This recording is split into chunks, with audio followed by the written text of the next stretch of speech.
श्रीराम जयाच्या जनी जन्म नामार्थ झाला, जयाने सदा वास नामात केला.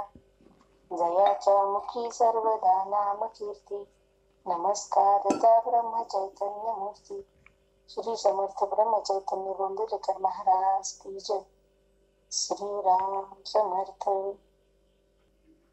ओम नमो श्रीयाद्या वेद प्रतिपाद्या, जय जय स्वसंवेद्या आत्मरूपा. सर्वांना नमस्कार. आपणाला काल बाबांनी अत्यंत सुंदर मुद्दे सांगितले. त्यामध्ये 2 घटना आपणाला सांगितल्या की कसं महाराजांनी रात्रीला भजन झाल्यानंतर पडक्या घरामध्ये जे वाटसरू दोघं झोपले होते त्यांना जाऊन उठवलं आणि सांगितलं की हे घर अत्यंत जुनं झालं आहे, तर हे कधीही पडू शकतं, तर त्यामुळे तुम्ही इथे आज रात्री झोपू नका आणि मंदिरात या. त्यातील एक वाटसरू महाराजांसोबत मंदिरात गेला आणि एक वाटसरू तिथंच झोपला. जो तिथंच झोपला त्याच्या अंगावरती भिंत कोसळली आणि त्याचा मृत्यू झाला. त्यानंतर अजून एक घटना जी सांगितली की नदी किनारी जे झाड होतं आणि त्या झाडाखाली काही जण लाकडं फोडत होती आणि त्यावेळेला महाराज तिथं अचानक गेले नदीच्या किनारी आणि त्यांना सावध केलं की तुम्ही ह्या झाडाखालून बाजूला व्हा. आणि जसे ते बाजूला झाले तसं ते झाड पडलं. तर ह्या घटनांच्या माध्यमातून महाराजांनी इथं सांगितलेलं आहे की आपण आपल्या संतांची जी वचनं असतात, संतांच्या ज्या आज्ञा आपणाला होतात किंवा संत आपणाला जे सुचवतात त्यानुसार आपण आचरण केलं तर आपल्यावरती जे काही आपल्या प्रारब्धानुसार संकट येणार असतं तर ते संकट येतं, परंतु त्यातून आपला बचाव होऊ शकतो. त्यातून आपणाला कमीत कमी हानी पोहोचेल, त्यातून आपलं जास्त नुकसान होणार नाही. हे या घटनांमधनं महाराजांनी सांगितलेलं आहे. आता इथे अजून एक गोष्ट लक्षात ठेवण्यासारखी आहे की आपणाला सुचवल्यानंतर सुद्धा त्याच जीवाला आपणाला जे सुचवलं जाईल त्यानुसार आचरण करण्याची बुद्धी होते की ज्याचं पूर्वजन्म सुकृतसुद्धा तसं आहे, प्रारब्धही त्याचं तसं आहे. आता 2 वाटसरूंपैकी एक वाटसरू तिथंच निजला आणि दुसरा महाराजांसोबत आला, तर त्याच्या गुरुकृपा होण्यासाठी, गुरुकृपा तर दोघांवर झाली, परंतु त्याचं जे प्रारब्ध आहे त्यानुसार एकाला बुद्धी तिथंच झोपण्याची झाली तर एक तिथून निघाला. तर ह्या प्रकारे महाराजांनी आपणाला प्रारब्धाचा जोर खूप मोठा असतो हे सांगितलेलं आहे. आणि त्यातून महाराजांनी हे नाही सांगितलं की बघा मी त्यांना सांगितलं होतं तरी त्यांनी ऐकलं नाही, तर त्यांनी प्रारब्धाचा जोर मोठा असतो आणि जर आपण आज्ञापालन केलं तर त्यातून आपली सुटका होऊ शकते, त्यातून आपणाला कमीत कमी हानी पोचू शकते, हे महाराजांनी सुचवलं. महाराजांच्या जागी आपण असतो तर आपण म्हणालो असतो की बघा तो एकाला मी सांगितलं, एकाने ऐकलं, माझं ऐकलं म्हणून तो वाचला, माझं ऐकलं नाही म्हणून तो. ह्या पद्धतीने आपल्या वार्ता होत असतात. आपण असं संभाषण करत असतो. कोणतीही घटना कोणतीही घटना जे जीवनात घडते तर ती त्या व्यक्तीच्या कर्मानुसार, त्याच्या प्रारब्धानुसार, त्याच्या वर्तमान कर्मानुसार आणि अनंत जन्मात जे काही कर्म पेरून आलेलं आहे त्यानुसार, त्या प्रारब्धानुसार त्या व्यक्तीला बुद्धी होत असते आणि तशी ती कृती घडत असते. हे इथे महत्त्वाचं आहे. त्यानंतर महाराज अनेकदा आपल्या जे भाऊबंधकी बरोबर भांडायचे ते सुद्धा प्रॉपर्टीवरून भांडायला यायचे, तर महाराजसुद्धा अगदी त्यांच्याशी मनसोक्त महाराज भांडायचे आणि भांडल्यानंतर मात्र त्यांना महाराजांनी गोंदवल्यातून कधीही त्यांना प्रसाद दिल्याशिवाय पाठवलं नाही. ही महत्त्वाची गोष्ट आहे. त्यामुळे भांडण एका बाजूला आणि संपत्ती संदर्भातला वाद तंटा एका बाजूला आणि त्यानंतरचं आचरण बाकी महाराज त्यांच्याशी प्रेमाने करायचे. तर ह्यातनं हे संतुलन महाराजांनी साधलं होतं. त्याचप्रकारे अनेकदा महाराज काही रागवायचे तर ते रागवण्याचं सोंग महाराज घ्यायचे, रागवण्याची भूमिका निभवायचे, परंतु आतून ते अगदी चंदनासारखे शीतल असायचे. ह्या घटना त्या घटनासुद्धा आपण पाहिल्या. यातून असं बाबांनी आपल्याला सांगितलेलं आहे की संतांचं जे आचरण असतं ते बाहेरून दिसताना एक असतं, परंतु त्यांच्या अंतरी जे घडत असतं ते निराळच घडत असतं. त्यामुळे संत जर कोणावरती ओरडताना दिसते, कोणाला शिव्या देत असताना दिसले, कोणाला मारत असताना जरी दिसले, तरीसुद्धा संतांच्या अंतःकरणामध्ये नेहमीच शिवभाव जागृत असतो आणि नेहमीच समोरच्या जीवाच्या कल्याणासाठीच त्यांचं प्रत्येक आचरण असतं आणि आत्म्याला धरूनच त्यांचं प्रत्येक कृती ही असते. हे इथे आपल्याला सांगितलेलं आहे.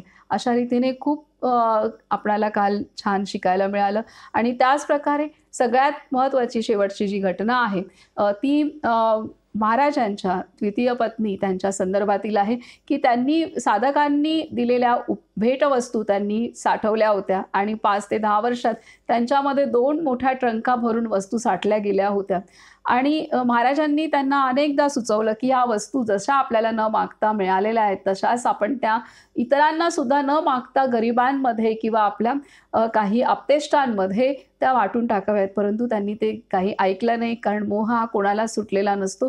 तसाच त्याही मोहाधीन झालेल्या होत्या आणि त्यानंतर त्यांना ताप येऊ लागला, ताप येऊ लागला, खोकला येऊ लागला. खोकल्याने छाती भरली, कफाने दोन्ही छाती भरला आणि त्यांना श्वास घेईनासा होऊ लागला. तेव्हा त्यांनी महाराजांना बोलावणं पाठवलं. 2दा त्यांनी महाराजांना निरोप दिला. महाराजांनी त्यावेळेला मात्र त्या दोन्ही ट्रंका बाहेर काढल्या आणि त्या दोन्ही ट्रंकामधील सर्व वस्तू सर्वांना वाटून टाकल्या आणि त्यानंतर मात्र त्यांना त्यांच्या पत्नीला उलटी झाली आणि उलटीतून सर्व कफ बाहेर निघून गेला आणि त्यांना घाम येऊ लागला, तापही कमी होऊ लागला आणि त्यांची जो अपमृत्यू येईल असं होतं त्या अवस्थेतून त्यांची सुटका झाली. त्याला अनुसरून महाराजांनी सर्वांना तिथे मार्गदर्शन केलेलं आहे की दानाचं असं महत्त्व आहे आणि दानाने योग्य ठिकाणी योग्य वेळी केलेल्या दानाने, सत्पात्री केलेल्या दानाने अपमृत्यूसुद्धा टळतो. तर अशा पद्धतीने महाराजांनी दानाचं महत्त्व सांगितलं. त्याचबरोबर आपले संत एखादी घटना, एखादा आजार, एखादी परिस्थिती सुधारण्यासाठी कसे उपाय करतात हे सुद्धा आपल्याला लक्षात येईल. आता कफ जमा झालाय तर आपण म्हणू की आपण काही वैद्यकीय उपचार करू, ते तर करायचे असतातच, परंतु कोणताही आजार आपल्याला होतो, शारीरिक मानसिक कोणताही आपल्याला आजार होतो, तर त्यावेळेला तो आजाराचं मूळ कारण हे आपल्या कर्मामध्ये असतं. ही आपल्या संतांनी प्रत्यक्षात आपल्याला उदाहरण देऊन आपणाला ते शिकवलेलं आहे. आता इथं त्यांनी ज्या 5 ते 10 वर्षांमध्ये ज्या वस्तू साठवल्या होत्या, ती साठवणूक, ते साठवण्याचं जे कर्म होतं ते कर्म साठाच केला त्यांनी, केवळ दिलं नाही. आणि तो साठा सुद्धा इतरांनी दिलेल्या वस्तूंचा होता, स्वतः कमावलेल्या वस्तूंचा नव्हता. ही अजून दुसरी गोष्ट महत्त्वाची आहे. आणि ह्या कर्माचं फलित म्हणून त्यांच्या शरीरामध्ये त्या कफाचा संचय झाला होता हे महाराजांनी जाणलं आणि त्यामुळे कोणतीही औषध योजना महाराजांनी दिली नव्हती, परंतु त्यांनी जो साठा केला होता तो साठा, त्या सर्व वस्तू महाराजांनी दोन्ही ट्रंका मध्ये ज्या साठल्या होत्या त्या महाराजांनी सर्वांना वाटून त्या ट्रंका मोकळा केला आणि त्या जशा मोकळा केल्या तसं ह्यांच्या शरीरात दोन्ही फुफ्फुसात साठलेला जो कफ होता तो उलटीच्या माध्यमातून बाहेर पडला आणि त्या मोकळ्या झाल्या. तर ही आहे गोष्ट की आपणाला कोणताही आजार होतो, कोणताही आपणाला मानसिक त्रास होतो, त्यामागे दुसरं तिसरं काही नसून सगळ्यात महत्त्वाचं मुख्य कारण आपलं कर्म असतं. हे इथे आपल्या संतांनी आपणाला शिकवलेलं आहे. त्यामुळे औषधोपचार करून जरी आपण बरे झालो तरीसुद्धा आपण हे पण पाहावं की आपलं कर्म कुठं, कर्माचं आत्मपरीक्षण सुद्धा करणं अत्यंत आवश्यक आहे. आता आपण पुढील घटना पाहूयात.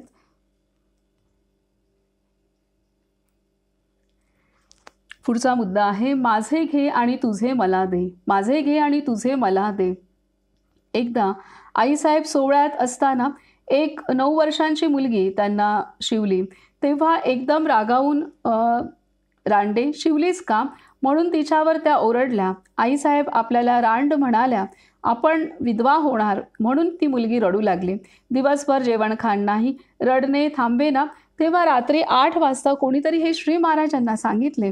तेव्हा त्या मुलीला अत्यंत प्रेमाने जवळ घेऊन त्यांनी तिला पुन्हा पुन्हा विचारले, "बाळ, काय झाले? तुला कोणी काही बोलले का?" तेव्हा त्या मुलीने सर्व हकीकत सांगितली. त्यावर श्री महाराज हसले आणि म्हणाले, "एवढेच ना? जा, आंधळीला जाऊन सांग की माझे तू घे आणि तुझे मला दे, म्हणजे तर जेवशील की नाही." त्या मुलीने त्याप्रमाणे केले व मग ती पोटभर जेवली. श्री महाराजांच्या साध्या शब्दांत केवढा अर्थ होता हे सांगायला नको. केवढी मोठी घटना आहे ही, की महाराजांच्या पत्नी की त्या अशा ती मुलगी छोटी त्यांना शिवली म्हणून स्पर्श केला असेल आणि त्यामुळे त्या रागावल्या, चिडल्या आणि त्यांनी अगदी तिला अपशब्द वापरला आणि तो अपशब्द तिच्या मनाला लागला आणि ती मुलगी बिचारी दिवसभर दुःखी कष्टी झाली, जेवली नाही, रडत राहिली आणि महाराजांना तिने सांगितलं. त्यावेळेला महाराज तिला सांगतायत की माझं तुला घे आणि तुझं मला दे. आता रांड हा शब्द जो होता आता त्याचा अर्थ इथे दिलाय की विधवा हा अर्थ आहे. तर महाराजांनी तिला ते सांगितलं की जे तू मला शिवी दिलेली आहे तर तू मला दिलेली शिवी तुला घे आणि तुझं मला दे. तर हे महाराजांनी त्या आपल्या पत्नीला जाऊन तू असं बोल आणि पत्नी पण म्हणाले ना, आंधळीला जाऊन सांग असं तू बोल आणि त्यानुसार ती मुलगी बोलली. तिच्या मनाचं समाधान झालं आणि ती हलकी झाली. तर अशा रीतीने जिथे चूक तिथे चूक हे आपल्या संतांचं वर्तणूक आहे. आपली पत्नीसुद्धा जिथं चुकत असेल तिथे तिलासुद्धा ती चुकली आहे ह्या दृष्टीनेच आपले संत सर्वांनाच सरसकट समानतेने वागवत असतात. असं नाही की पत्नी आहे तर त्यावरती काही त्यांनी केलेल्या चुका त्यांनी झाकल्यात. तर ही घटना या चरित्रामध्ये नमूद केलेली आहे आणि याचा अर्थ ती किती स्पष्टपणे त्यावेळेला सर्वांमध्ये व्यक्त पण झालेली आहे. तर ही मोठी गोष्ट आहे. असं संतांचं चरित्र हे पूर्णतः पारदर्शक असतं. हे यातनं आपणाला शिकायला मिळते. आता पुढे आहे की रामाजवळ काय मागाल, रामाजवळ काय मागाल. एकदा श्री महाराज थोरल्या मंदिरात बसले होते.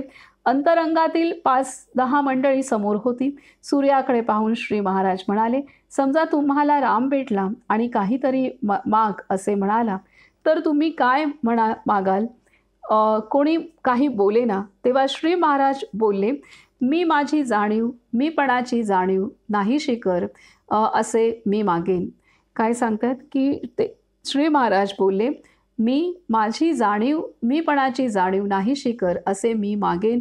मीपणाची जाणीव परमार्थात फार घात करते. ती नाहीशी झाल्याशिवाय परमार्थात प्रगती होणार नाही.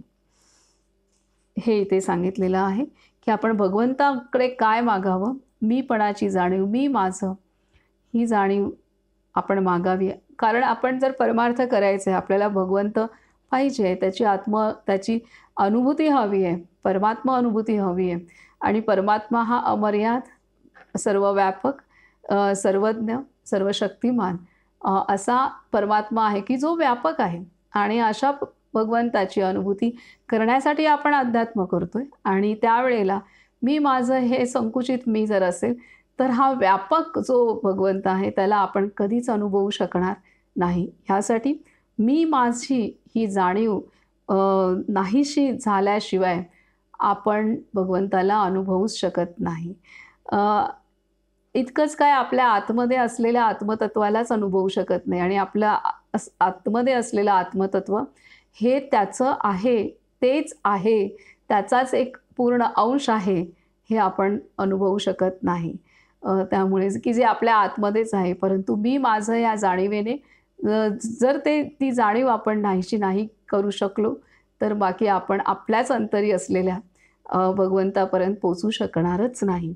ह्यासाठी ती नाहीशी होण्यासाठी आपण प्रार्थना नेहमी करणं आवश्यक आहे असं महाराज साधकांना शिकवत आहेत. पुढे सांगतायत की प्रापंचिक लोक कसे दिसतात. प्रापंचिक लोक कसे दिसतात. पंढरपूरला असताना एक दिवस संध्याकाळी महाराज चंद्रभागेच्या काठी उभे होते. बरोबर अप्पासाहेब भडगावकर, दिवाणसाहेब, नीलकंठ बाबा, विष्णुपंत कात्रे वगैरे मंडळी होती. अप्पासाहेब विनोदाने म्हणाले, महाराज, प्रापंचिक लोक आपल्याला कसे दिसतात? महाराज, प्रापंचिक लोक आपल्याला कसे दिसतात? श्री महाराज म्हणाले, का बरे, चांगले दिसतात. स्नान, संध्या, भजन, पूजन, जप, देवपूजा वगैरे सगळे ही मंडळी करतात. पण ते बोलणे तेवढेच राहिले. दुसरे दिवशी गावात काही लोक दारू पिऊन झिंगून बरळत रस्त्याने चालले होते. त्यांना पाहून श्री महाराज मंडळींना म्हणाले, हे लोक तुम्हाला कसे दिसतात? अप्पासाहेब म्हणाले, दारूच्या धुंदीत बेशुद्ध होऊन चालले आहेत. यावर श्री महाराज चटकन बोलले, खऱ्या साधूला प्रापंचिक लोक असेच दिसतात. हा, किती मोठी तुलना केलेली आहे. आणि ह्या तुलनेत महाराजांनी सर्वच प्रापंचिक आपल्यासारख्या लोकांचं सत्य सांगितलेलं आहे की साधू संतांना आपण कसे दिसतो. जसा एखादा दारुडा त्या दारूच्या नशेत रस्त्याने धुंदीत चाललेला असतो, त्याचप्रमाणे प्रापंचिक सर्वच लोक हे आपल्या प्रपंचाच्या नशेत वावरत असतात. हे आहे. पुढे सांगतायत की भगवंताचे नाम सर्व दुरितांचा नाश करते. भगवंताचे, आपल्याला असं वाटतं की आपण काही कुठली नशा करत नाही, आपण काही दारुडे नाही आहे, पण प्रपंच हा माझा आहे, हीच खूप मोठी नशा आहे, ती दारूच्या नशेपेक्षा वाईट आहे. हे आपले संत आपणाला शिकवण देतात.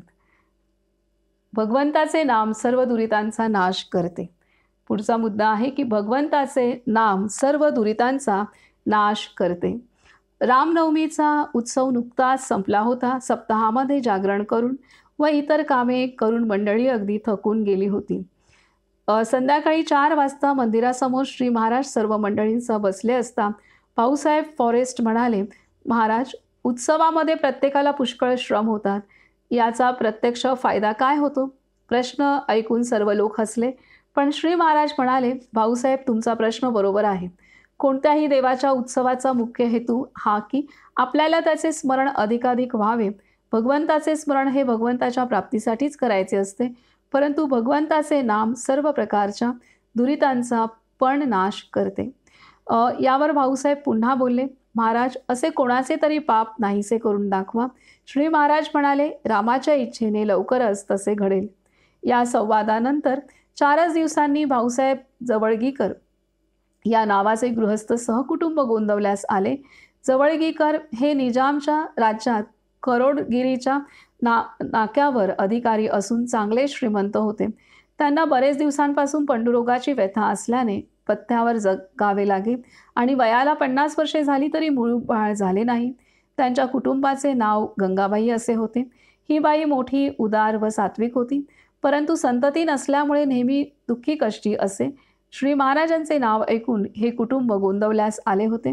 त्यांची सर्व परिस्थिती ऐकून श्री महाराज त्या दोघांना म्हणाले, तुम्ही पुष्कळ दिवस रजा घ्या आणि येथेच राहा. मंदिरामध्ये पडेल ते काम करा. मिळेल ते अन्न रामाचा प्रसाद म्हणून खा आणि सर्व काळ रामाचे नाम घ्या. राम काय करतो ते आपण बघू. श्री महाराजांच्या सांगण्यावर विश्वास ठेवून त्या नवरा बायकोंनी सेवा व जप करण्यास आरंभ केला. नवऱ्याने सकाळी मंदिर झाडून काढावे, रामाची काकड आरती व नंतर पूजा करावी, भजन करावे, पोथी वाचावी आणि राहिलेला वेळ राम नाम घेण्यात घालवावा. बायकोने मंदिर सारवून काढावे, मंदिरासमोर सडा घालावा, रांगोळी घालावी, ओढ्यावरून पाणी आणावे, लोकांना जेवायला वाढावे आणि राहिलेला वेळ राम नाम घेण्यामध्ये घालवावा. नवऱ्याने सर्व पथ्य सोडून दिले आणि बाजरीची भाकरी व आमटी खाण्यास सुरुवात केली. 1.5 महिना गेल्यावर त्याची प्रकृती आपोआप सुधारण्याच्या मार्गास लागून त्याचा फिकेपणा कमी झाला. काही दिवसांनी गंगाबाई गरोदर राहिली. दोघांनाही मोठा आनंद झाला. योग्य वेळी ती प्रसूत झाली व तिला मुलगा झाला. परंतु मुलाचे पाय वाकडे होते. ते पाहून श्री महाराज म्हणाले, भाऊसाहेब, अजून दुरिताचा शेष आहे, हरकत नाही, मी जप नेमून देतो, तो मनापासून करावा. राम हेही नाहीसे करील. श्री महाराजांनी नेमून दिलेला जप नवरा बायकोने न चुकता केला आणि त्यांच्या मुलाचे पाय हळूहळू सरळ होत गेले. त्यांना निरोप देत असताना श्री महाराज भाऊसाहेब फॉरेस्ट यांना मुद्दाम बोलले, पाहिले ना भाऊसाहेब, नामाची सत्ता ही अशी आहे. पण नाम घेऊन प्रापंचिक सुख मागणे म्हणजे कामधेनू मिळत असतात ती टाकून गाढव मागण्यासारखे आहे. नामाने प्रत्यक्ष भगवंत घरी येत असता पैसा, लौकिक किंवा संतती जर आपण मागितली तर ते दुःखालाच कारण होते. काय म्हणतायत महाराज की नामाची सत्ता ही अशी आहे. पण नाम घेऊन प्रापंचिक सुख मागणे म्हणजे कामधेनू मिळत असता तो टाकून गाढव मागण्यासारखे आहे. नामाने प्रत्यक्ष भगवंत घरी येत असता पैसा, लौकिक किंवा संतती जर आपण मागितली तर ते दुःखालाच कारण होते. तर इथं सप्ताहामध्ये आपण जे काही करतो साधन किंवा भगवंताप्रती कोणतीही सेवा करू किंवा नामस्मरण करू तर त्यामुळे आपणाला भगवत प्राप्ती होतेच. आणि त्याबरोबर दुरिताचा म्हणजे आपले जे पाप आहेत त्याचा क्षयसुद्धा होतो. जे पूर्वजन्माचे संस्कार संचित कर्म आहेत त्याचं सुद्धा क्षय होतो. हे इथे एका प्रत्यक्ष घटनेच्या आधारे महाराजांनी साधकांना समजावून सांगितलेलं आहे किंवा प्रत्यक्षात दाखवलेलं आहे. तर इथे एक जोडपं की ज्यांना मूलबाळ नव्हतं आणि ते पती त्यांना पंडुरोग म्हणजे ॲनेमिया झाला होता आणि वयाची 50 वर्ष झाले तरी मूलबाळ नव्हतं. आणि ते महाराजांचं नाव ऐकल्यानंतर ते महाराजांकडे आले, त्यांच्या शरण गेले आणि महाराजांनी सांगितल्यानुसार दोघंही नवरा बायको गोंदवलं इथं आश्रमात राहून सेवा करू लागले आणि नामजप करू लागले. 1-1.5 महिन्यातच नवऱ्याची प्रकृती सुधारून त्यांच्या पत्नीला दिवस गेले आणि तिथं त्यांना मुलगाही झाला. तर मुलाच्या पायात थोडा दोष होता. तर महाराजांनी सांगितलं अजूनही काही दोष शिल्लक राहिले आहेत. तर थोडं अजून नामस्मरण मी तुम्हाला सांगतो. त्याने जे काही दोष आहेत कर्मदोष आहेत ते निघून जातील आणि मुलाचे पाय सरळ होतील. त्यानुसार त्यांनी महाराजांनी दिलेलं नाम त्यांनी त्यानुसार घेतलं आणि मुलगाही स्वास्थ्य प्राप्त मुलाने केलेलं आहे. तर ही प्रत्यक्ष घटना महाराजांनी दाखवली सर्वांना आणि त्या आधारे महाराजांनी संदेशही दिला की नामस्मरणाने सांसारिक प्रापंचिक गोष्टी मागण्यापेक्षा भगवत प्राप्ती व्हावी हीच इच्छा धरणं अत्यंत महत्त्वाचं आहे. आता पुढे सांगतायत की रामाचा प्रसाद बाधेल ही शंका तुम्हाला येते तरी कशी. रामाचा प्रसाद बाधेल ही शंका तुम्हाला येते तरी कशी. कर्नाटकात चिंतामणी भट नावाचा एक सात्विक दशग्रंथी वैदिक विप्र होता. त्याला भयंकर पोटदुखी जडली. केव्हा तरी तो थोडेसे अन्न खाई, पण ते खाल्ले की त्याला पोट शूळ उठे आणि त्याला प्राणांतिक वेदना होत. अनेक प्रकारची औषधे व अनेक तऱ्हेचे उपाय करूनही त्याला काही उपयोग झाला नाही. उलट दुखणे जास्तच वाढले आणि दूध पिऊन तो दिवस काढू लागला. असा काळ चालला असता त्याने श्री महाराजांचे नाव ऐकले. लगेच तो गोंदवल्यास जाण्यास निघाला. लांबचा प्रवास संपवून चिंतामणी भटजी गोंदवल्यास दुपारी 2 वाजण्याच्या सुमारास आला. त्या दिवशी कोणीतरी रामाला नैवेद्य केला असल्याने जेवणास उशीर झाला होता. जेवायची पाने मांडून तयार होतात इतक्यात भटजी श्री महाराजांच्या दर्शनास आले. तेव्हा ते म्हणाले, बरे झाले, तुम्ही अगदी वेळेवर आला आहात. चला स्नान करून पानावर बसा. ते ऐकून चिंतामणी म्हणाला, महाराज क्षमा कला, अन्नाशी माझे वैर आहे. लोकांचा प्राण अन्ना वाचून जातो, पण माझा प्राण अन्न खाल्ले तर जातो. मला भयंकर पोटशूळ आहे. रात्रंदिवस मी दुःख भोगीत असतो. 4-8 दिवसांतून मी केव्हा तरी जेवतो. भटजींचे बोलणे ऐकून श्री महाराज हसले व बोलले, अहो हे माझ्या घरचे अन्न नाही. हा रामाचा प्रसाद बाधेल ही शंका तुम्हाला येते तरी कशी. रामाच्या प्रसादाला दोष नाही. तुम्ही पोटभर जेवा, भिवू नका. श्री महाराजांनी इतके सांगितल्यावर चिंतामणी भीतच पानावर बसला आणि मनात म्हणाला, आज आपण पोटभर जेवावे, काय होईल ते होऊ दे.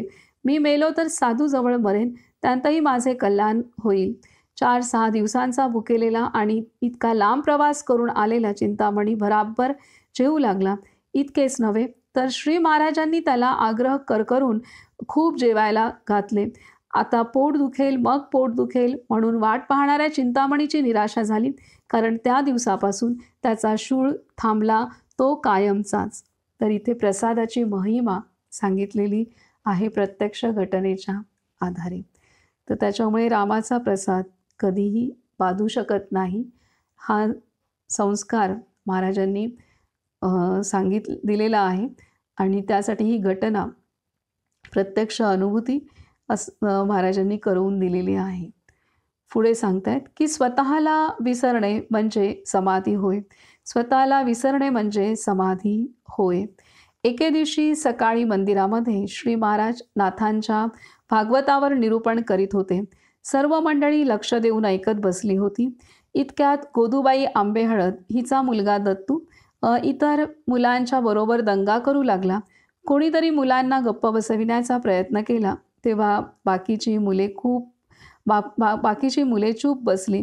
पण दत्तू काही केल्या ऐकेना. श्री महाराजांनी सांगून पाहिले तरी तो ऐकेना. म्हणून त्यांनी त्याला आपल्यापाशी बोलाविला व खाली मांडी घालून बसविला. दत्तू तसा बसल्यावर श्री महाराजांनी त्याला डोळे झाकण्यास सांगितले आणि आपण त्याच्या डोक्यावर हात ठेवला. लगेच एखाद्या योग्याप्रमाणे तो मुलगा स्वस्थ बसला. निरूपण आटोपून बराच वेळ झाला तरी आपला मुलगा तसाच बसलेला पाहून गोदूबाईच्या जीवाची कालवाकालव सुरू झाली.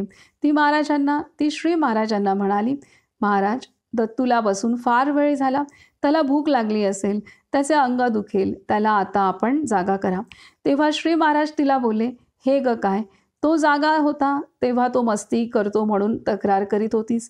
आता तो स्वस्थ बसला आहे तर तो स्वस्थ का आहे म्हणून काळजी करतेस. गोदूबाईने मुलाला जागे करण्याचा हट्ट धरला म्हणून श्री महाराजांनी त्याच्या डोक्यावर हात ठेवून पाठीवरून खाली नेला.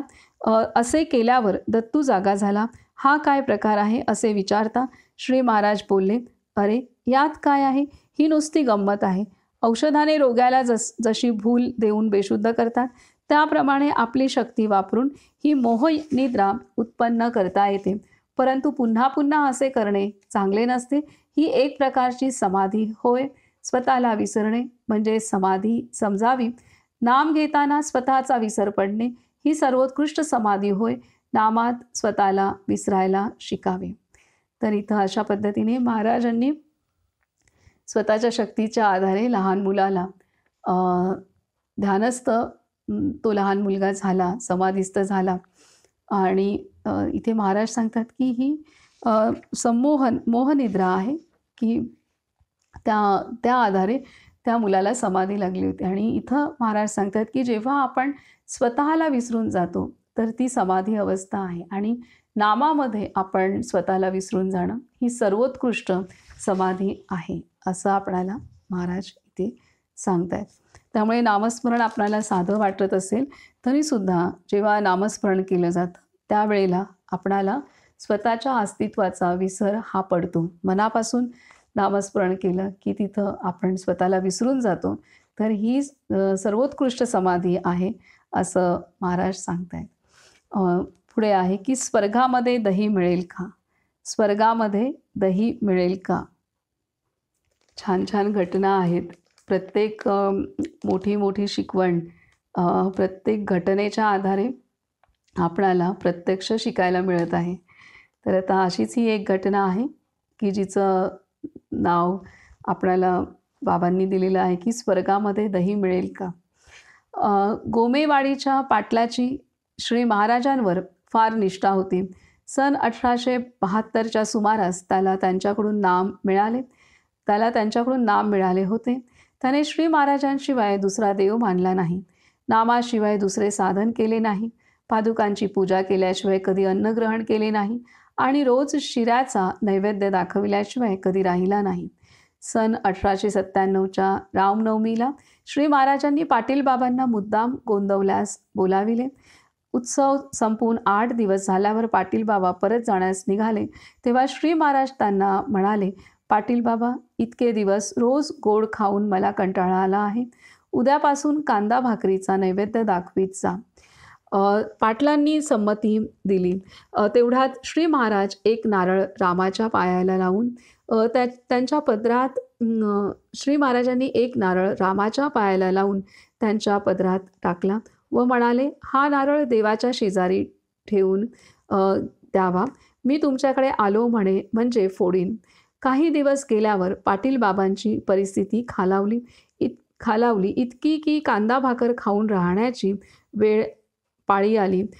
मनुष्य मोठा समाधानी व उपासक असल्याने त्या स्थितीत देखील तो आनंदाने राहिला. काही वर्षांनी परिस्थिती सुधारली. त्याने प्रपंच मुलाकडे सोपवला आणि स्वस्त नामस्मरण करीत काळ कंठू लागला. पुढे पाटील बाबांना ताप येऊ लागला. 4-6 दिवस त्याला ताप येत होता, पण घरात हिंडत फिरत असल्याने कोणाला काही विशेष वाटले नाही.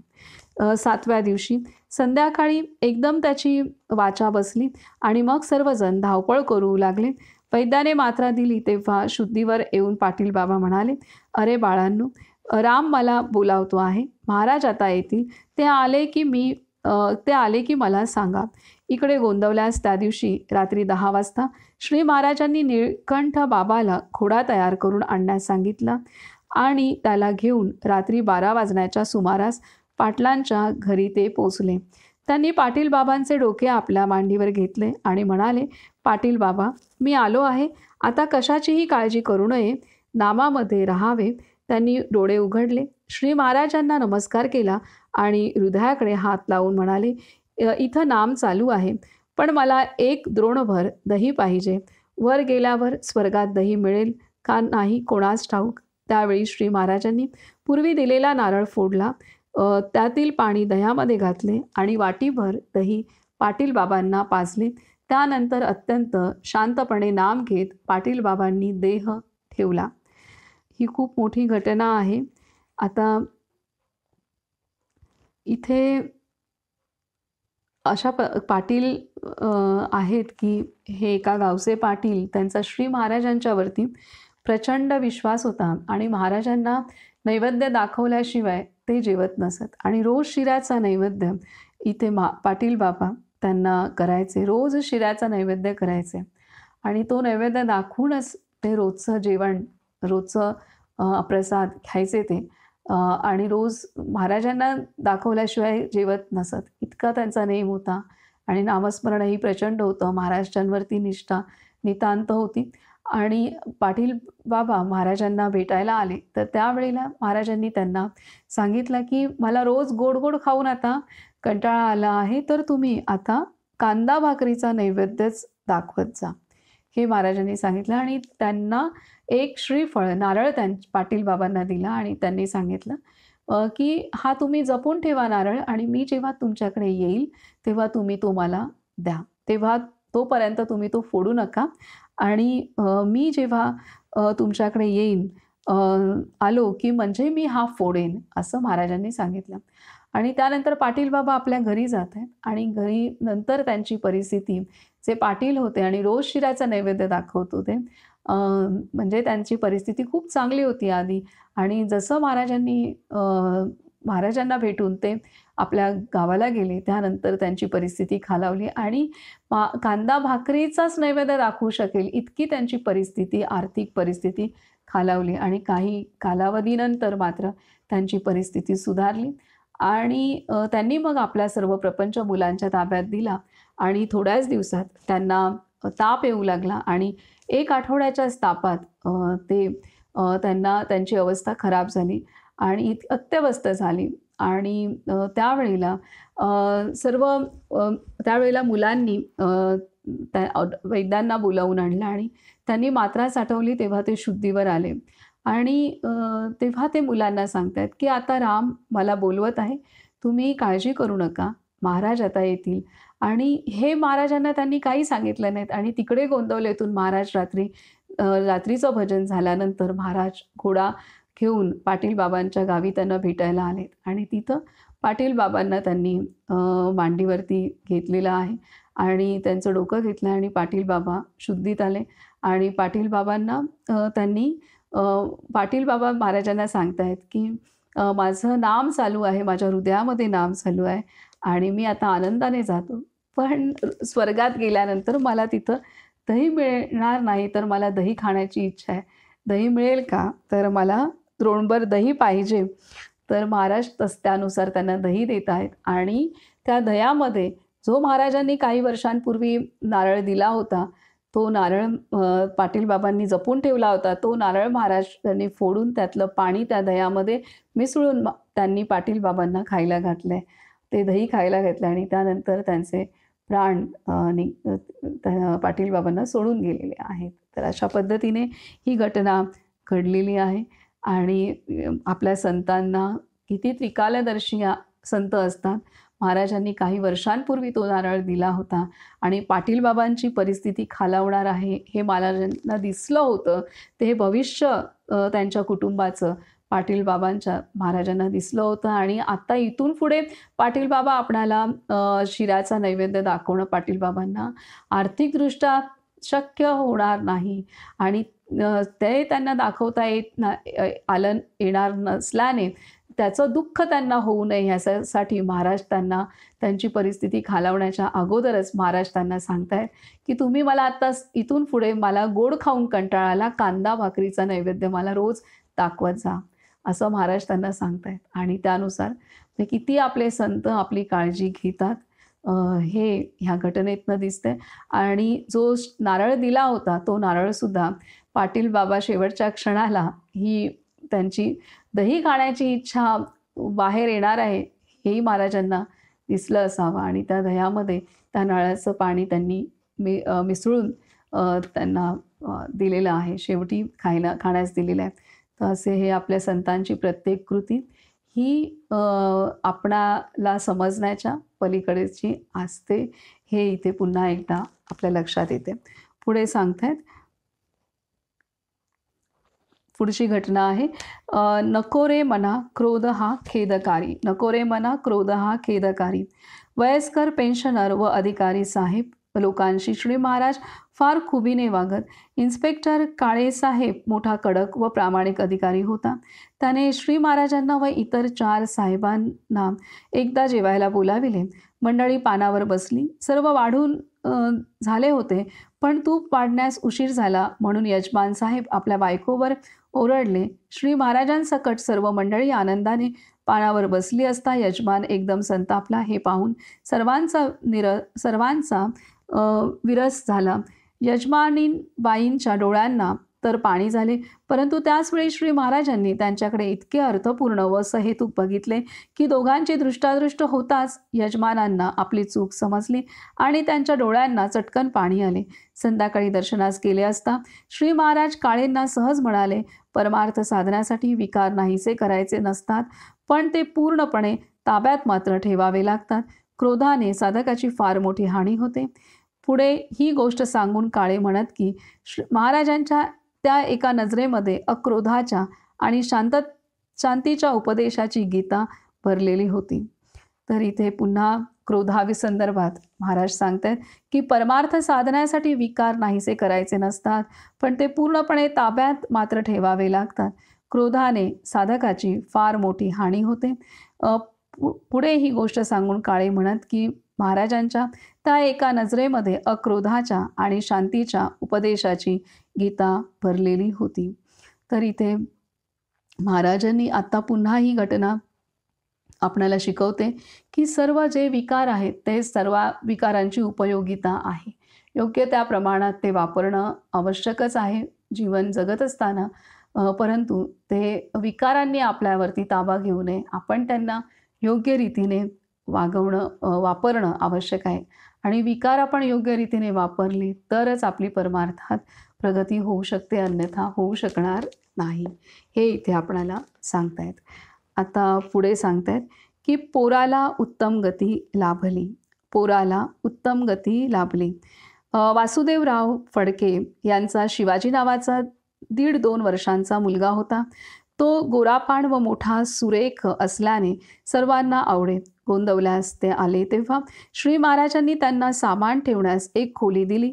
दुसऱ्या दिवशी 8-10 कानडी मंडळी आल्याने श्री महाराजांनी फडक्यांना ती खोली त्या मंडळीस देण्यास सांगितले. फडक्यांनी तसे केले नाही. ही सकाळी 10 वाजण्याची गोष्ट. दुपारी 3 वाजता त्यांच्यापैकी एक कानडी मनुष्य मंदिरामध्ये बसला होता. सामान कोठे ठेवले असे श्री महाराजांनी त्याला विचारले असता त्याने कानडीमध्ये काहीतरी सांगितले. तेव्हा श्री महाराजांनी फडक्यांना जागेबद्दल पुन्हा निरोप पाठविला, पण ते खोलीत नसल्याने त्यांना तो मिळाला नाही. संध्याकाळी 6च्या सुमारास मुलाच्या आईने त्याला पाजून खोलीमध्ये निजविले आणि अंगावर एक धोतर पांघरून घातले.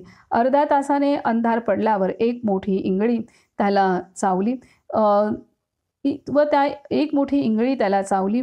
एक किंकाळी फोडून त्याने लगेच प्राण सोडला. सर्व मंडळी आली व त्या इंगळीला मारून टाकले.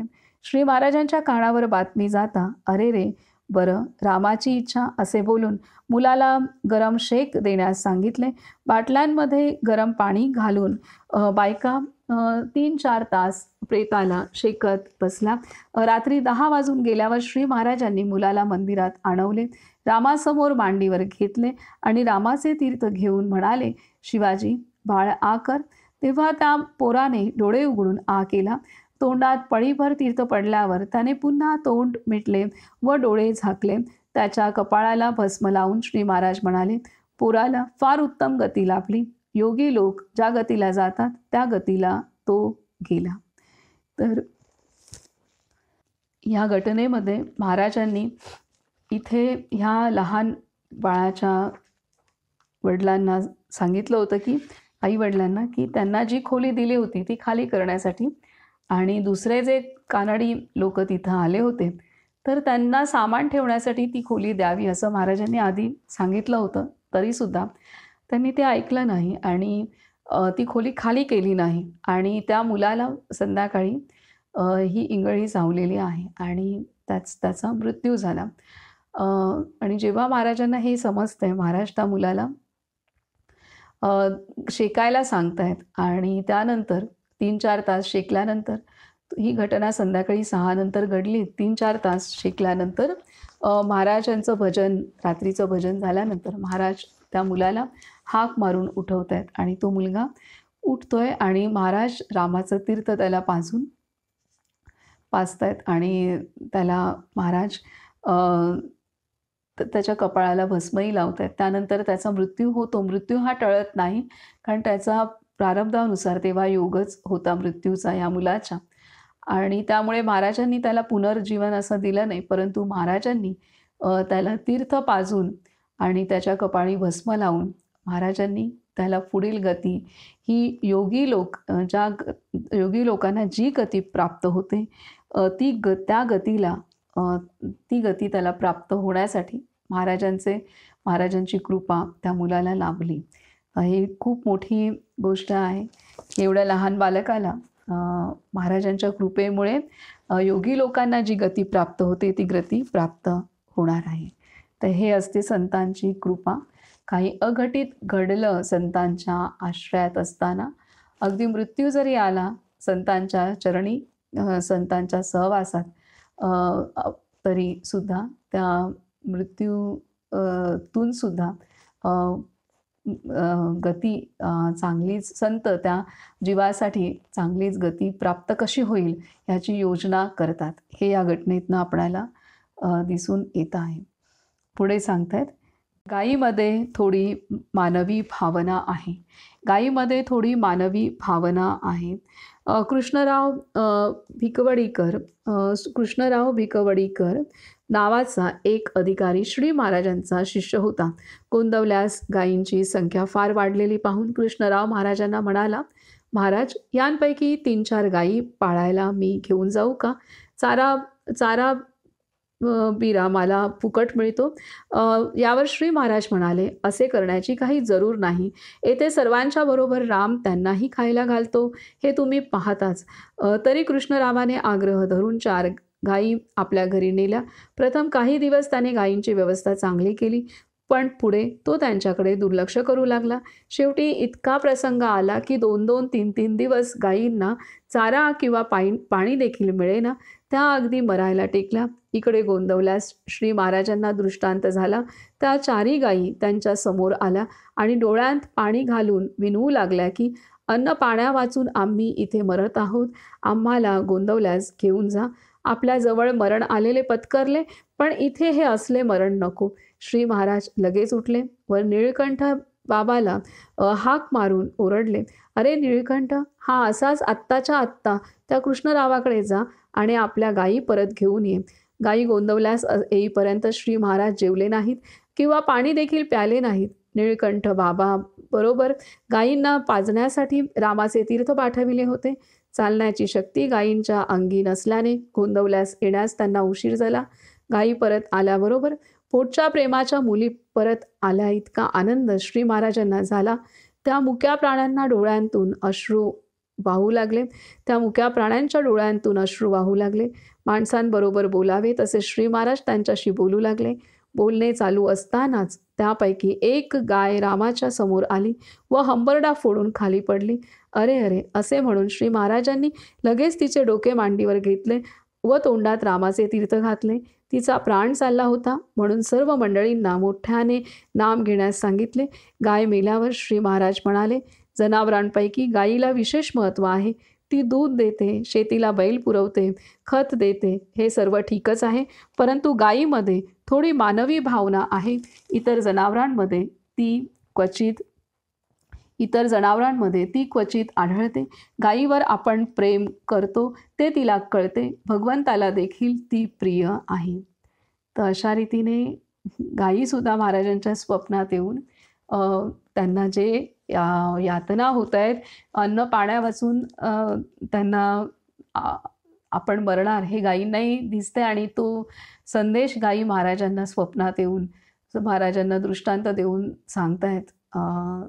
तर इथे जसं महाराजांच्या आश्रयास असलेले सर्वच जण, सर्व साधक, अगदी काम तिथे आश्रमाची व्यवस्था पाहणारे, तिथं काम करणारे सुद्धा अगदी पटाईत मावशीसारखे तिथे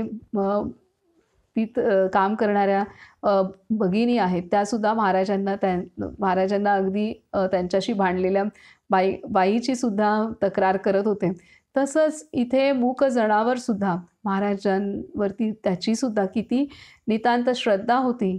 आणि हे या घटनेतनं दिसतंय की गायींनी महाराजांना दृष्टांत दिला आणि सांगितलं, "आम्ही इथे अन्न पाण्यावाचून आहोत आणि आम्हाला घेऊन जा गोंदवल्यात मरण आलं तरी पत्करेल, पण आम्हाला इथं मरायचं नाही आहे." आणि त्यानुसार महाराज ताबडतोब त्या 4ही गायींना घेऊन आणण्यासाठी निळकंठरावांना पाठवत आहेत आणि सोबत रामाचं तीर्थ देत आहेत आणि त्यांना पाजण्यासाठी ते तीर्थ पाजून गायी कशाबशा गोंदवल्यात पोचत आहेत आणि त्यातील एक गाय तर मृत्युमुखी पडते आणि महाराजांच्या मांडीवर तिचा मृत्यू होतोय. महाराज तिला रामाचं तीर्थ पाजतायत आणि सर्वजण राम नाम घेत आहेत आणि त्या नामाच्या घोषातच ती गायीसुद्धा प्राण सोडते. तर अशी ही गायींवरचं महाराजांचं प्रेम आणि गायींची महती महाराज इथं सांगतायत आपल्याला. पुढे आहे की विलक्षण नाना. श्री महाराजांचा एक अति गरीब शिष्य होता. त्याला एक धाकटा भाऊ होता. त्याचे नाव नाना. घरच्या अडचणीमुळे श्री महाराजांनी नानाच्या भावजईला बाळंतपणासाठी गोंदवल्यास बोलाविले. तिच्याबरोबर नाना पण आला. श्री महाराजांनी कौतुकाने तिच्यासाठी डिंकाचे लाडू करविले. नाना रोज भावजईजवळ लाडू मागायचा. 2-3 दिवस तिने एक लाडू त्याला दिला तरी त्याची तृप्ती होईना. 4थ्या दिवशी नाना पुन्हा लाडू मागू लागला तेव्हा तिने देण्याचे नाकारले. आरडाओरडा करून लाडू मिळत नाही हे पाहून नानाने आपले धोतर फेडले आणि लाडवाचा डबा दे असे ओरडून तो अगदी नागवा तिच्यासमोर उभा राहिला. ती बाई इतकी घाबरली की लाडूचा डबा नानापुढे टाकून ती श्री महाराजांच्याकडे पळाली. त्यांना पाहून ती एकदम रडू लागली. सगळी चौकशी करून श्री महाराजांनी भवानरावाला बोलाविले आणि सांगितले, "अरे त्या नानाला पोटभर जेवायला घाल आणि लगेच कोरेगावच्या स्टेशनवर पोचून ये. काय करावे? मी त्याला कितीतरी शिकवून पाहिले, काही उपयोग होत नाही. रामानेच अशा माणसाला तारावे." भवानरावाने येऊन पाहिले तर नाना तसाच नागडा मजेत लाडू खात बसला होता. चांगला दम दिल्यावर तो मुकाट्याने उठला, धोतर नेसला आणि जेवून निघून गेला. तर अशी ही अत्यंत भयंकर घटना आहे, लाजिरवाणी घटना आहे. तर अशा घटनेला सुद्धा महाराजांनी त्याला तिथून दूरवर सोडण्यास सांगितलं, पण त्याआधी त्याला पोटभर खायला घाला आणि मग सोडा आणि मग राम जे काही त्याला करेल ते त्याला बुद्धी देव, अशी प्रार्थना महाराजांनी केलेली आहे. पुढे सांगतायत की नियम पाळण्यास कृपा लागते. नियम पाळण्यास कृपा लागते. अण्णासाहेब कुबेर एकदा मला काहीतरी नियम सांगा म्हणून श्री महाराजांचे मागे लागले आणि त्यासाठी सारखे सतावू लागले. श्री महाराज म्हणाले की नेहमी भगवंताचं नाम घेणं हाच सर्वोत्तम नियम आहे. मग आणखी निराळा नियम कशाला हवा? पण अण्णासाहेब म्हणायचे की जीवनाच्या प्रत्येक क्षेत्रात आम्ही नियम पाळतो, मग परमार्थामध्येच नियम का नको? त्यावर श्री महाराज म्हणायचे की प्रपंचातले नियम देहबुद्धीचे असतात, ते पाळणे सोपे असते. भगवंताचा नियम त्याच्या कृपेनेच पाळला जातो. मी नियम पाळीन असा अहंकार परमार्थात चालत नाही. अण्णासाहेबांना काही केल्या हे पटेना. महाराज काय म्हणतात की प्रपंचातले नियम देहबुद्धीचे असतात, ते पाळणे सोपे असते. भगवंताचा नियम त्याच्या कृपेनेच पाळला जातो. मी नियम पाळीन असा अहंकार परमार्थात चालत नाही. अण्णासाहेबांना काही केल्या हे पटेना. एके दिवशी त्यांनी श्री महाराजांपाशी हट्टच धरला व वाटेल तो नियम आपण पाळून दाखवू असे ते म्हणाले. यावर श्री महाराज बोलले, शाबास, इतकी तयारी असल्यावर मग काय हो. रोज जेवायला पानावर बसल्यावर अन्नाला हात लावण्याच्या आधी 3 वेळा श्रीराम म्हणायचे. हा तुमचा नियम पाळला गेला तर राम दर्शन देईल. अण्णासाहेबांना वाटले की हा तर अगदीच सोपा नियम आहे. या संवादानंतर 10 महिन्यांनी अण्णासाहेब पुन्हा गोंदवल्यास आले. तेव्हा श्री महाराजांनी विचारले, नियम अजून चालू आहे ना? त्यांनी सांगितले की नियम नुसता चालू आहे इतकेच नव्हे तर स्वप्नांत देखील त्याचा विसर पडत नाही. 8-10 दिवसांनंतर श्री महाराजांनी सकाळी 10 वाजताच रामाला नैवेद्य केला. सर्व मंडळी पानावर बसली होती. जेवायला बसणार इतक्यात श्री महाराजांनी काहीतरी बोलणे काढले. सगळेजण लक्ष देऊन ऐकत होते. 5-10 मिनिटे बोलून श्री महाराज थांबले आणि फार वेळ झाला, अन्न गार होत आहे असे म्हणून सर्वांना जेवायला बसण्याची त्यांनी विलक्षण घाई केली. सगळेजण जेवू लागले. त्यात अण्णासाहेबही होते. लगेच श्री महाराज त्यांच्या पुढे आले आणि म्हणाले, आता श्रीराम श्रीराम रात्री करणार का? श्री महाराजांचे हे शब्द ऐकल्याबरोबर नियमाची आठवण होऊन अण्णासाहेबांच्या डोळ्यांना पाणी आले. दुपारी ते नम्रपणे म्हणाले, महाराज, माझी घमेंड जिरली. आपले म्हणणे मला पूर्ण पटले. आता माझ्यावर कृपा करा. तेव्हा श्री महाराज म्हणाले, देहबुद्धीचे प्रापंचिक नियम आपल्या निश्चयाच्या जोरावर पाळता येतात, परंतु भगवंताचा नियम पाळायला आपल्या निश्चयाबरोबरच त्याच्या कृपेची जोड लागते. शिवाय ज्या अर्थाने प्रापंचिक नियम अंगवळणी पडतो त्या अर्थाने भगवंताचा नियम अंगवळणी पडू नये. त्या नियमाच्या आचरणात नित्य नवे प्रेम आणि जिवंतपणा असावा. भगवंताच्या नियमाचे पालन जितके जास्त घडेल तितकी त्याच्या अस्तित्वाची जाणीव वाढत जाणे जरूर आहे. म्हणून तो पाळताना त्याच्या कृपेची याचना मनापासूनच करावी. तेथे मीपणाचे वारे नसावे. त्याचे नाम घ्यावे म्हणजे तो कृपा करतो. तसे केल्या वांचून त्याला गत्यंतर उरत नाही. तर अशा रीतीने नियमाच्या संदर्भात सांगितलेले आहे. कोणतेही आध्यात्मिक नियम किंवा उपासनेचे नियम, साधनेचे नियम हे तेव्हाच पाळले जाऊ शकतात. आपण ठरवलं की अशा रीतीने मला एखादा नियम आपण घेतला तर तो तेव्हाच पाळला जाऊ शकतो की जेव्हा आपल्यावरती गुरुकृपा होईल, तेव्हाच त्या नियमाचे पालन केलं जातं. आपला निश्चय जितका पक्का असेल, तो निश्चय पक्का असणं आवश्यकच आहे, परंतु निश्चय केवळ पक्का असून चालत नाही, तर गुरुकृपासुद्धा नियम पाळण्यासाठी आवश्यक आहे. गुरुकृपा असेल तरच ते नियम योग्य रीतीने पाळले जाऊ शकतात, अन्यथा पाळले जाऊ शकत नाही. केवळ आपण म्हणू की माझ्या सामर्थ्याच्या बळावरतीच मी केलेला कोणताही आध्यात्मिक नियम पाळेन तर ते शक्य होत नाही. आणि ते या घटनेच्या आधारे दाखवले की ह्या साधकांना नियम हवा होता आध्यात्मिक. तर ते महाराज आधीच म्हणत होते की असा नियम असा नियम घेणं हे अत्यंत कठीण आहे आणि संसारातले जे नियम असतात ते नियम पाळणं त्या मानाने सोपं असतं, कारण ते मेकॅनिकल पाळले जातात. त्यामुळे ते नियम निश्चयाने पाळले जाऊ शकतात स्वतःच्या, परंतु आध्यात्मिक नियम पाळणं हे अत्यंत कठीण आहे. तरीसुद्धा तो अति आग्रह करतो म्हणून महाराज त्याला सांगतात की जेवणाच्या अगोदर 3 वेळा श्रीराम श्रीराम श्रीराम असं म्हणून नंतर जेवणास सुरुवात करायची. हा नियम तुम्ही घ्या.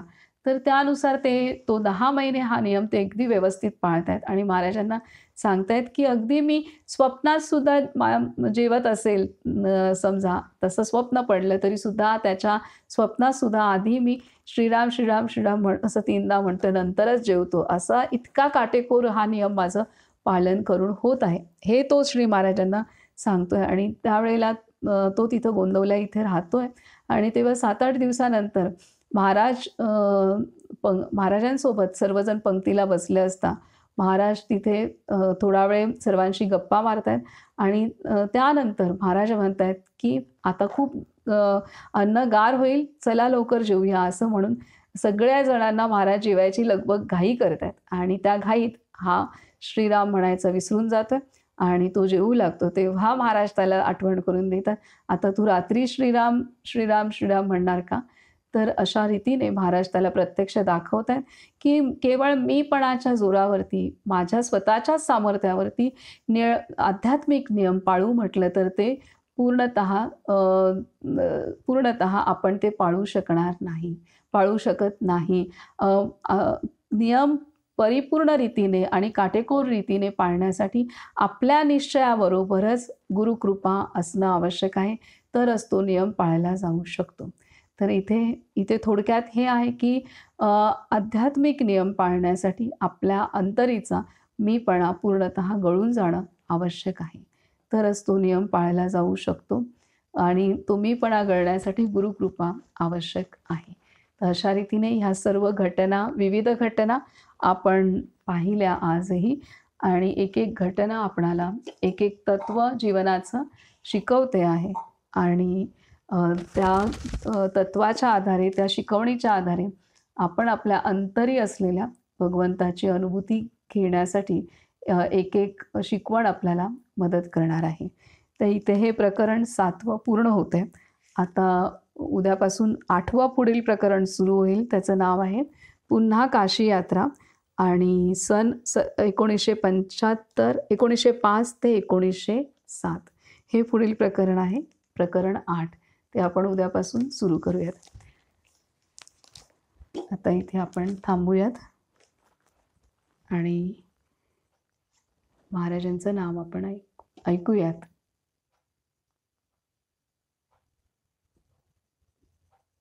राम जय राम जय जय राम, राम जय जय जय राम, श्री राम जय राम जय जय राम, श्री राम जय राम जय जय राम, श्री राम जय राम जय जय राम, श्री राम जय राम जय जय राम, श्री राम जय राम जय जय राम, श्री राम जय राम जय जय राम, श्री राम जय राम जय जय राम, श्री राम जय राम जय जय राम, श्री राम जय राम जय जय राम, श्री राम जय राम जय जय राम, श्री राम जय राम जय जय राम. राजाधिराज सद्गुरुनाथ श्री ब्रह्मचैतन्य गोंदवलेकर महाराज की जय. सब संतन की जय. बाळ गोपाल की जय. जय जय रघुवीर समर्थ श्रीराम.